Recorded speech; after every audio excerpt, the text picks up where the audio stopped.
Hey, how are you guys?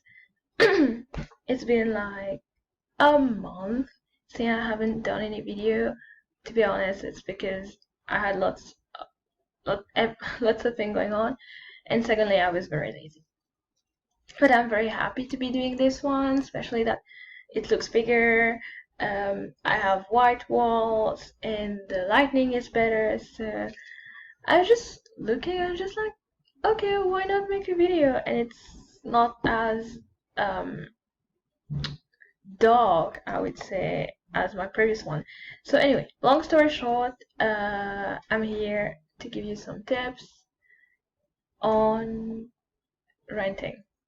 Yeah, I'm sorry, it's just like I'm supposed to be alone here, and I'm hearing like the door. The door. Rule number one, like the first rule, and you're going to tell me what? Yeah, ask for a receipt. Yes. So why ask for a receipt? It can be like if you're sharing, or it could be you're renting a single room, or one um, apartment, whatever you're doing. It's month to month. It's a lease. Always ask for a receipt. Uh, yeah, it's as a proof, yes, but especially if you're a student, whichever student you look Canadian, you're international. But for me, as an international student, it's something that's going to help me immensely.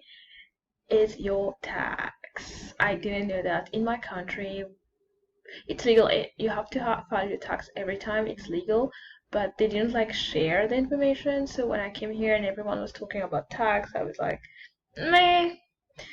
And then I finally decided to file my tax to have some money back. So like tax return. So tax return is that you get some money back on the tax that you paid to the government. So I wanted to get that money back, so for me to be able to put that towards tuition next semester.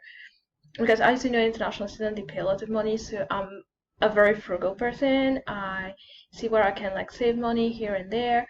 So when you're going to file your tax, you will need basically three things. You'll need your T2. What's a T2? It's simply a proof, kind of. It's a paper that proves that you've paid college.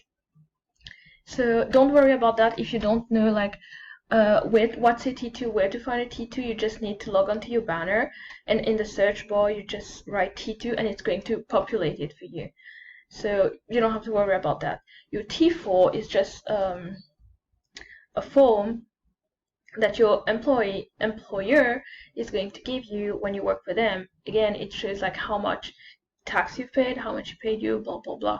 Again, you don't have to worry about that. When tax come, he sends it to you via email, or simply, I'm touching me a lot, in your email or in your mailbox.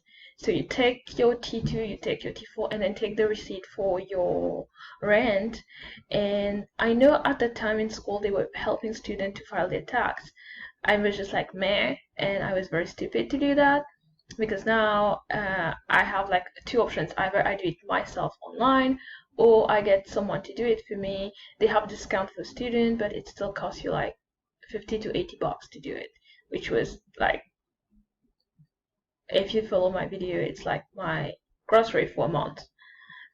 But anyway, so yeah, and so it was something I didn't know. I was just like, I didn't know. I didn't think of receipt. So every time the first thing say like, okay, I'm renting with you. I want to have a receipt month to month. One thing I'm thinking of doing as well, because I was renting and I actually signed a contract. So I signed a contract, and if you look at my bank statement, you can see that I was sending money every month.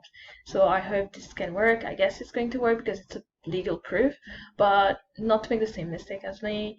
The one thing you should ask every time, whichever house sharing or whatsoever, always ask for a receipt.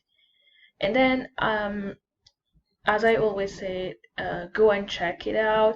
So sharing, I would definitely look at the room to see like how my roommate lives, if she like eats on the bed, if you see like paper Tim Horton kind of thing. how does he or she puts her stuff, like the comb, the way she like customize her room or his room. You'll see like if it's someone who's like very minimalist, someone who's like in a rush, someone that likes to clutter, declutter kind of thing.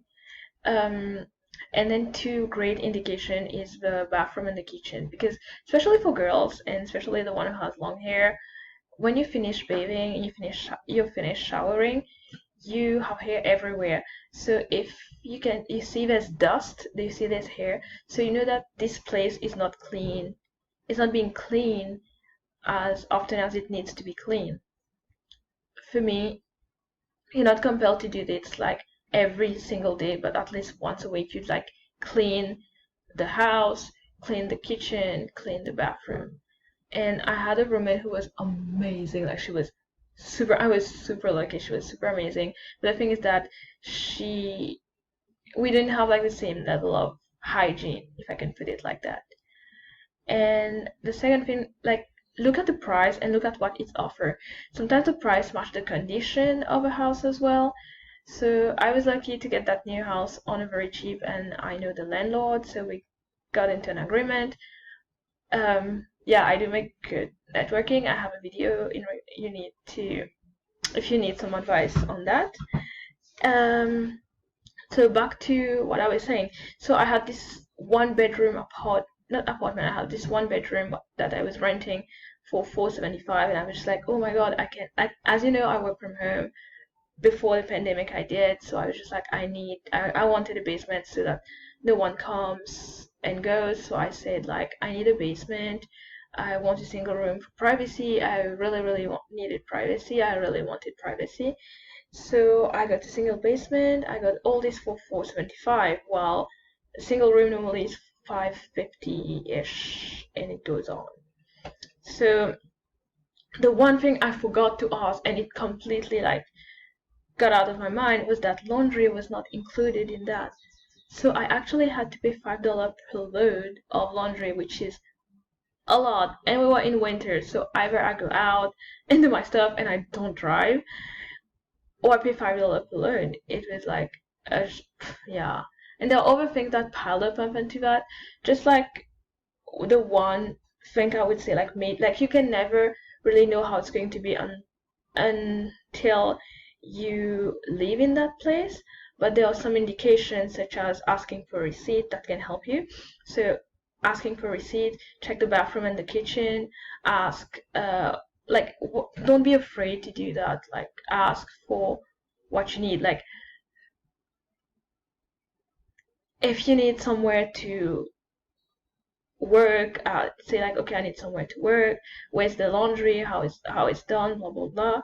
And last thing, which people don't really think about it, but I get to think about it because I was two separate neighborhoods, is actually the neighborhood. I was next to college, Georgian college, so it was like a student neighborhood kind of thing. And yeah, so it's a different environment. And then when I moved downtown, I was mostly family and professional. This is my kind of stuff, so I really liked it that way. So I do something you don't really think about until you actually move neighborhood and see the difference in the lifestyle, in the people who surrounds you. So I guess just to sum it up, receipt, bathroom, kitchen, ask question about laundry, all these kinds of stuff, what you can do, what you can't do. If you can have people over, which they shouldn't be not allowing people over, for what I know, and the neighborhood. So yeah, this was a bit long. I'll try to make shorter videos. I'm sorry I didn't post earlier. I had lots of things to do. I was lazy as well. And don't worry, I'm going to upload more frequently. And so I'll see you in the next video. Bye.